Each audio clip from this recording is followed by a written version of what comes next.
Iray tamin'ireo nitaritolona nazoto tamin'ny taona 2020 ny CST Alain Ramarson efa taona teoriana dia nitondra ny fomba fijery ny zava-misy eto amin'ny firenena ny lehilahy. Fanazavana vetrany. Tsy antanterahana ny teny nomena ny tondra fanovana eto amin'ny firenena. Efa taona taorian'ny tolona 2020 tsy tanteraka ny fanovana na dia nisy aza ny rahalatsaka. Io ny nambaran'ny parlementaire sady mpitarika ny tolona tamin'ny taona 2020 Andriamatoa Alain Ramarson nandritra ny tafa izay natao tamin'ny nomaly teny amin'ny lapana nosy kely.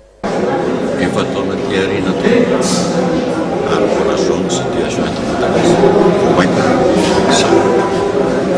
Za zany tena miteny mihitsy hoe nafoy olona tamin'ireny olona tena niaro any tandranom-bato ary mbola mpitiavana amiko no maty nafoy olona tamin'ireny ary nafoy tanora zay ngamba tokony mbola hiaraka amintsika menakavy amin'ny fotoana zao ka dia maty. Reny olona reny natao mba teo nanantenan'izany hoe fanovana. Zay no tena mba nateneny atao anaty kanefa tsy hita fa izay fanovana ary io no tena hoe mampalahelo eny.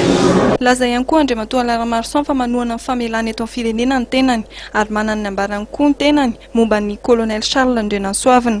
Kasary ka zany tiako lazaina dia izao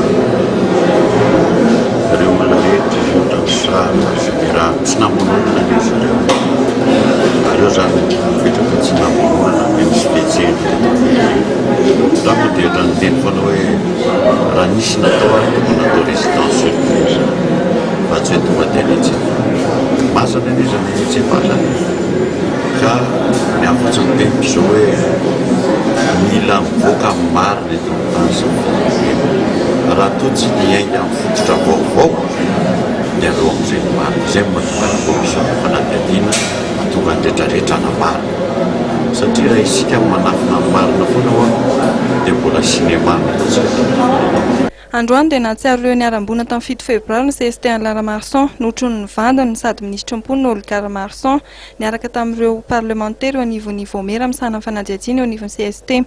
Niditra foa taorian'ny faranany lanonam-pahatsiarovana ny Sabotsy Mena no tarihan'ny filohan tetezamida no nigadona tena toerana ny délégation izay nitarihany CST Alain Ramarson.